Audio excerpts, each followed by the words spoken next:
Nacido en la Ciudad de México, hijo de padre michoacano y madre guanajuatense y siendo el menor de 9 hermanos, la vida lo llevó a convivir desde temprana edad con personas que le hicieron comprender que no todos tenemos las mismas oportunidades. Se define como un hombre de afectos, convicciones y afortunado. Siempre quiso que su carrera sirviera para ayudar a la gente más desafortunada y trabajar en instituciones públicas. Su nombre, Ricardo Bucio Múgica, presidente del Consejo Nacional para Prevenir la Discriminación desde el año 2009. Ricardo Antonio Bucio Múgica nació en la Ciudad de México el 16 de mayo de 1965. Es licenciado en Ciencias Políticas y Administración Pública por la Universidad Iberoamericana y diplomado en Nueva Gerencia Pública, Gestión Pública y Desarrollo Social por la Universidad de Chicago. Es miembro del Consejo de la Maestría en Derechos Humanos de la UIA. Fue director general adjunto del Instituto Nacional de Desarrollo Social, secretario técnico de la Comisión de Derechos Humanos del Distrito Federal y miembro del Consejo para Prevenir la Discriminación en la Ciudad de México. También fue coordinador nacional de Cáritas Mexicana y ha sido especialista invitado de la Oficina de la Alta Comisionada de los Derechos Humanos en Ginebra, Suiza. Durante 30 años ha participado con organizaciones de la sociedad civil en diversas acciones públicas en favor de los derechos de grupos de población en situación de exclusión y discriminación. Ha sido columnista invitado de varios periódicos, Reforma, El Universal, Milenio y El Economista, así como de CNN.com, Imer y Grupo Imagen San Luis Potosí. Además, ha sido integrante de la Junta de Gobierno del Consejo Nacional para el Desarrollo y la Inclusión de las Personas con Discapacidad del Sistema Nacional para Prevenir la Violencia contra las Mujeres, del Consejo Nacional para la Prevención y Control del SIDA y secretario técnico del Movimiento Nacional por la Diversidad Cultural en México. De diciembre del 2009 a la fecha, es presidente del Consejo Nacional para Prevenir la Discriminación y de la Red Iberoamericana de Organismos y Organizaciones contra la Discriminación.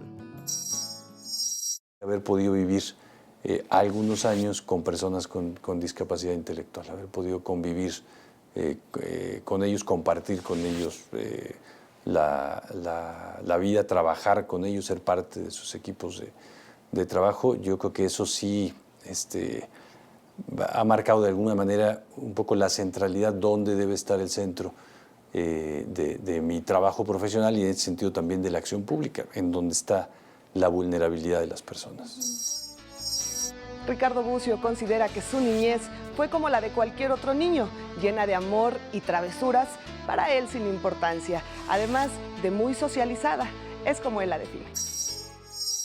Muy colectiva en razón de que mi mamá quedó huérfana muy joven, en su adolescencia, con 2 hermanos también adolescentes, y entre los 3 hicieron un condominio horizontal, digamos, una casa en donde vivíamos 17 primos juntos. Entonces realmente fue una infancia muy socializada, pues, con todos los primos, con todos los tíos, con mucha convivencia, ¿no? Muy en el ámbito de la familia. Yo creo que travieso no mucho. Ahora que le cuento a mis hijos me dicen que sí, pero yo sentía que no. Al menos eran travesuras veniales, digamos. Una quizá porque les impresiona mucho a mis hijos es que de una estufa, yo iba a los scouts desde chiquito, una estufa, vacié la gasolina en la coladera, eché un cerillo al final pensando que solo se iba a quemar, pero estaba gasificada la gasolina, entonces volaron las tapas de los registros. En el patio de mi casa le cayó el registro a un coche. Bien, yo creo que bastante dedicado e interesado en lo general. Tuve la posibilidad de competir en la Ruta Hidalgo desde la primaria y después me seguí con altas y bajas hasta la universidad. Estudié Ciencias Políticas, hice primaria, secundaria, desde el kinder hasta la preparatoria en escuelas públicas y después hice la universidad en una universidad privada. Estudié Ciencias Políticas y Administración Pública. Proviene de una familia tradicionalista donde los hombres tenían más derecho que las mujeres. Él recuerda cómo fue educado, los cambios que ha vivido y cómo ha podido mantener con éxito por 20 años su matrimonio. Mis padres nos educaron siempre con la idea de que las mujeres tenían que hacer el trabajo del hogar, las mujeres tenían que servirnos a los hermanos, ¿no? Creo que fue un aprendizaje incluso lograr que mi mamá aceptara que yo lavara los trastos, ¿no? Y pues le ha costado mucho trabajo. Yo nunca vi a mi papá, por ejemplo, meterse a la cocina, jamás. Entonces hay una reeducación en la perspectiva de género. En términos de seguridad también ha cambiado mucho, evidentemente hay que cuidar de manera diferenciada a las hijas de los hijos en razón de los riesgos que se corren, pero también hay que ir aceptando de alguna manera que van tomando un espacio, que van teniendo una voz, que van tomando decisiones de manera muy, muy distinta de lo que hacíamos nosotros de pequeños. Yo creo que ahora, desde la perspectiva también de lo que trabajo, tiene mucha importancia el hecho de que una familia, independientemente de cómo esté constituida, pueda tener lo suficiente para estar unida en su interior, pero también con posibilidades de desarrollo. Y digo, independientemente de cómo esté constituida, porque yo vengo de una familia tradicional, digamos, padre, madre, hijos, no hay en mi familia, ni en los primos cercanos, no hay rupturas, no hay divorcios, no hay entre mis tíos, pero he ido aprendiendo en el camino que en realidad la familia puede ser tan diversa como son todas las uniones afectivas que se dan en las personas, que son pues tan variadas como somos las personas. Y yo creo que lo importante, más que el modelo, digamos, es que haya condiciones para que este afecto, esta posibilidad de concordar objetivos, de concordar intereses, de tener recursos en común, se pueda dar. Y eso le toca, por un lado, a las familias, nos toca a cada una de las personas, pero también le toca al Estado de una manera muy clara, ¿no? Poner las condiciones, definir las reglas. ¿Y como esposo, cómo es Ricardo Bucio? Creo que la perspectiva que tenemos de tratar de que las vidas personales y la vida conjunta se dé, ese es un reto muy grande. Hay momentos, hay etapas de la vida en que se da de mejor manera, ¿no? Cuando no teníamos hijos, por ejemplo, cuando compartíamos esta posibilidad de estar en esta institución juntos, cuando nos fuimos a vivir juntos a una institución también en Francia. Ha habido momentos distintos y como pareja lo que sí tratamos de hacer es ir adaptando o buscando la manera todos los días, todos los espacios, para poder hacer lo que toca en ese momento, ¿no? Para poder tener, por ejemplo, todos los días un momento de reflexión juntos en la mañana, todos los días, y saber un poco cómo enfrentamos la vida, ¿no? Al regresar, Ricardo Bucio nos cuenta lo que significa para él ser padre y cómo vive el día a día con su familia. Padre de 4 hijos, Ricardo Bucio ha aprendido a respetar su autonomía y gustos, a veces exigidos por ellos. Para mí ser padre es lo mejor que me ha pasado en la vida, sin duda ninguna, ¿no? Eso es una cuestión esencial, y hay tantas cosas que nos pasan en la vida, tantas cosas por las que nos podemos interesar, en las que nos podemos meter, que nos pueden atraer de distintas maneras, que lo hacen de hecho todos los días, que cuando se pierde de vista aquellas 3 o 4 cosas por las cuales uno apostaría todo, entonces se puede empezar a perder todo realmente, ¿no? Entonces creo que en la vorágine del tipo de vida que vivimos, de la sociedad en que vivimos, lo que sí no hay que perder de vista pues es cuáles son las cosas que para mí, para mi vida en particular, son esenciales. Esa y las cosas en las que creo, por ejemplo, ¿no? Una vez yo le decía a mi hijo que se le ocurrió desde pequeño irle a la América. Y yo le decía, no, hay límites en la vida. Eso sí, no. Y yo le decía, tú tienes la total libertad de irle a la América, nada más que tendrías que vivir fuera de esta casa. Y yo lo decía de broma, y bueno, para tratar de convencerlo también de que le fuera al equipo que le debería de ir, que es al Cruz Azul. Pero mis hijas me dijeron, mis hijas muy chiquitas, tendrían 7, 5 años, me dijeron, eso es discriminación. Y yo les decía, es una broma, y me decían, ni de broma, ¿no? Porque o estás con lo que dices o no estás con lo que dices, ¿no? Si tú dices que él se vaya, nos vamos a ir todos. Y yo decía, no, tampoco es para tanto. No es para tanto. Yo Bueno. creo que esto, bueno, pues el tema de la congruencia es un reto permanente y cotidiano en todos los espacios, ¿no? Si su hijo un día le dice, me quiero poner un tatuaje. Ya me dijeron al menos 3 de los 4. Sí, pues los voy a acompañar, voy a tratar de decirles, de darles la información, de darles de ver cuáles son los riesgos y de acompañarlos a hacerlo de la manera menos riesgosa posible, más segura posible. Desde muy joven, Ricardo Bucio tuvo la necesidad de ayudar a los más desprotegidos. Visitando un asilo de ancianos, al mismo tiempo acudía a un reclusorio juvenil, entonces un centro tutelar de menores, y en los veranos convivía con comunidades indígenas en Chihuahua. Estos eventos lo marcaron de tal manera que en los últimos 30 años nunca ha dejado el trabajo con las organizaciones civiles. La educación y la discriminación tienen una relación directamente proporcional. El presidente del CONAPRED explica por qué. Yo que ahora entiendo muchas cosas que antes podía intuir o simplemente sentir, pero no entender, no conceptualizar, no ubicar, por ejemplo, como discriminación. Pero sí sentía que había básicamente una desigualdad, ¿no? Que había gente que la pasaba muy mal y gente que la pasaba muy bien, gente que tenía de alguna manera oportunidades para desarrollarse en la vida y gente que por distintas razones no las tenía. Y esta parte, quizás la perspectiva de desigualdad, siempre me atrajo pues hacia la parte de la desigualdad que es desventajosa, que es sistemática y que es también muy dolorosa. Un tiempo que viví en una de las organizaciones que participé, en el ARCA, es una institución que tiene hogares para personas con discapacidad intelectual que son víctimas de abandono, que están abandonadas en psiquiátricos, que están amarradas en sus casas, que están abandonadas también en la calle, entonces que son tomadas por las procuradurías de los estados.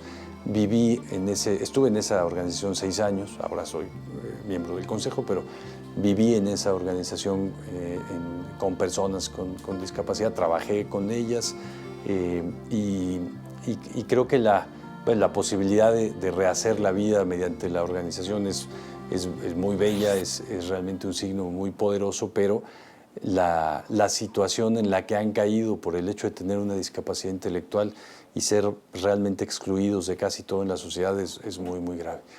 Siempre pensé que mi carrera me tendría que servir para lo público. Yo creo que de alguna manera, alguna vez leí una frase, ya no recuerdo ni de quién, pero sentía que la política tenía que servir para evitar el dolor evitable. Y que eso, la acción de lo público, pues para eso tendría que servir. Por eso estudié ciencias políticas, administración pública, pensando en trabajar justo en instituciones públicas. Y bueno, al estar paralelamente, mientras estudiaba, participando en todos estos grupos, eso me dio la oportunidad de, terminando de estudiar, comenzar a trabajar en el DIF. Encontré una manera ahí de trabajar 2 años que fue un regalo muy grande, porque el DIF estaba entonces todavía centralizado. El DIF nacional en la Ciudad de México tenía lo que hoy día tiene: casas hogar, casas cuna, casas para adultos mayores, pero tenía infinidad de espacios de servicios públicos, y mi trabajo era visitarlos todos los días. 2 años visité centros todos los días. Yo creo que también eso me abrió a la misma perspectiva, pero desde el trabajo de las instituciones públicas. Cuando medimos en la encuesta nacional sobre discriminación la posibilidad de que las personas acepten vivir con personas que tienen características especiales, por ejemplo, quienes son de una minoría religiosa, quienes tienen otra cultura, quienes tienen otra perspectiva política, quienes son gays, lesbianas, bisexuales, quienes son personas indígenas. Los grados de tolerancia a convivir, es decir, a aceptar la posibilidad de la relación pues, en lo más íntimo, en lo más profundo, estos niveles de rechazo disminuyen proporcionalmente en cuanto el nivel educativo de las personas aumenta. De las sociedades igual, ¿no? Las sociedades son más tolerantes, son más abiertas a aceptar que las reglas sean armónicas para todas las personas, son más tendientes a minimizar los sistemas y subsistemas de privilegios establecidos cuando hay más nivel educativo. No es una regla sine qua non, pues, pero sí hay una relación directa entre educación y no discriminación. Pues estamos en un tiempo, digamos, en donde ya arrancamos, como país ya arrancamos. Puedo decir, por ejemplo, que hasta 1996 México le dijo a Naciones Unidas en los comités en donde tenía que entregar informes por ser parte de los tratados internacionales que en México no había discriminación racial, pese a la situación que viven los indígenas, los pueblos, comunidades indígenas en nuestro país, o pese al desconocimiento que hay de la población afromexicana, no había discriminación racial. Pero eso en 2001 empezamos a revertirlo, comenzamos con un proceso de reconocimiento de la discriminación en la Constitución. A partir de eso hemos hecho una gran cantidad de cambios legales, una nueva reforma en derechos humanos en 2001. Hemos dado rango constitucional a los tratados contra la discriminación. Hemos hecho instituciones públicas. Hay cada vez más, digamos, el tema de la discriminación está prácticamente en todos los espacios de medios, todos los días de distinta manera.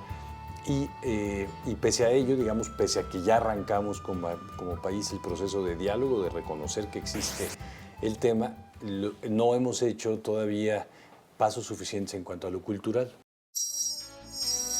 En instantes, Ricardo Bucio nos habla del grupo más vulnerable en cuestión de discriminación que predomina en nuestro país.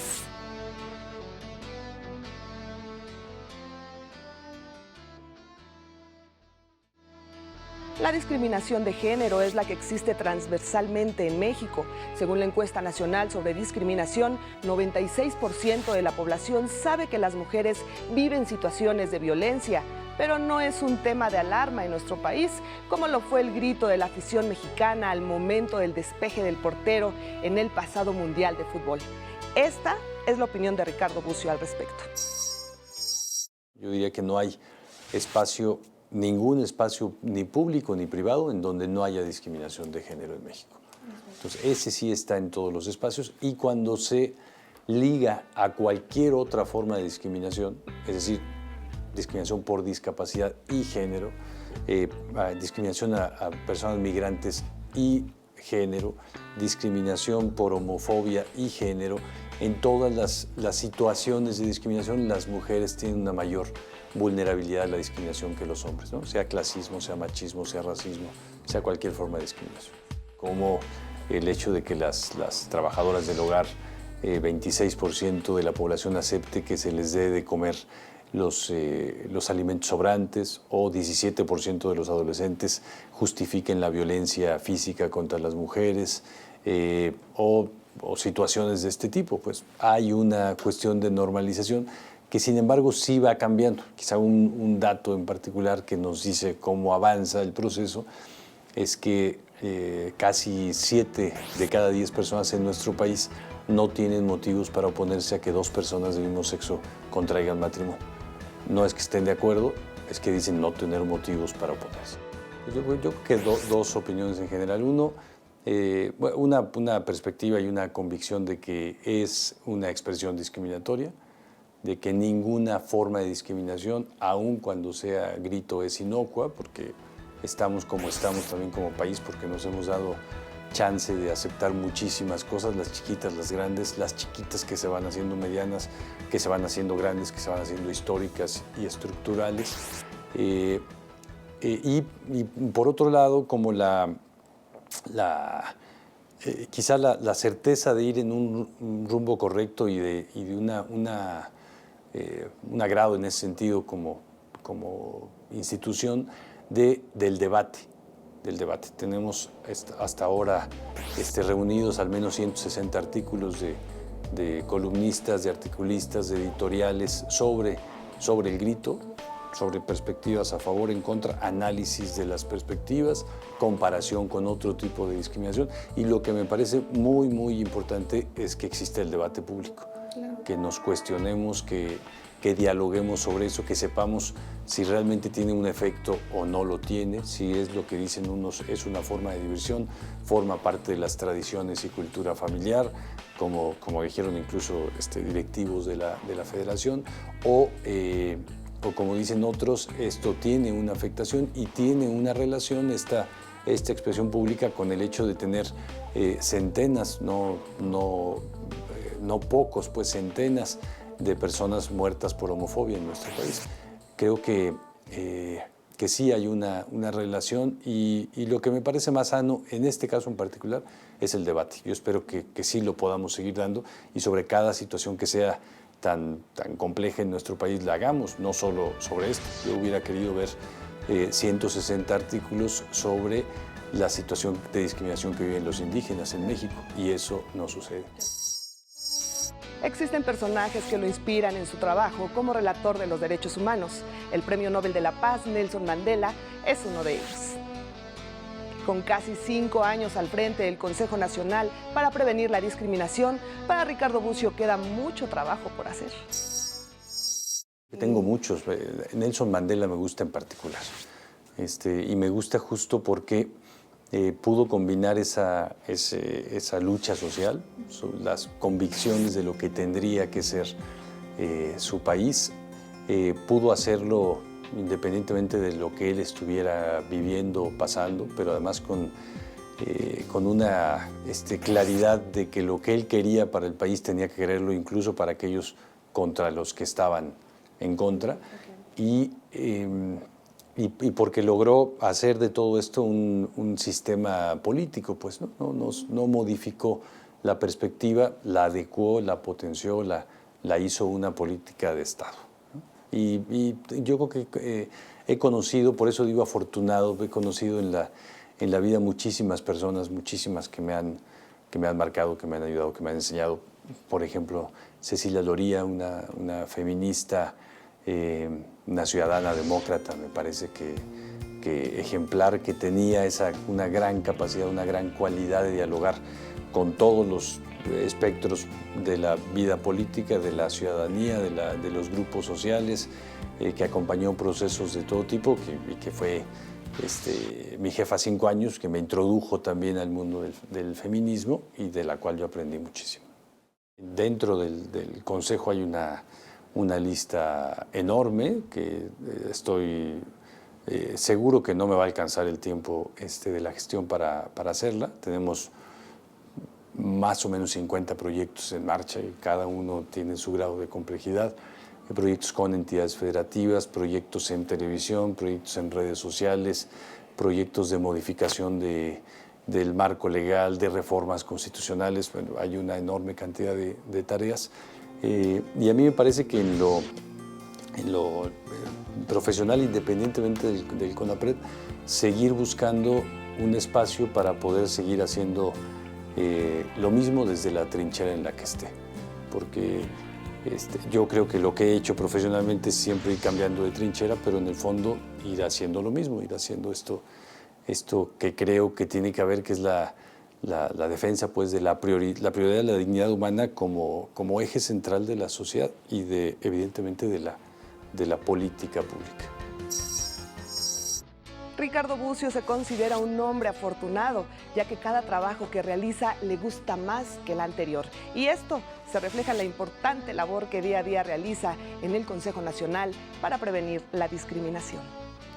Agradezco su atención y lo invito a que nos acompañe en otra emisión para platicar en corto con otro personaje que con sus convicciones y su trabajo contribuye a mover a México.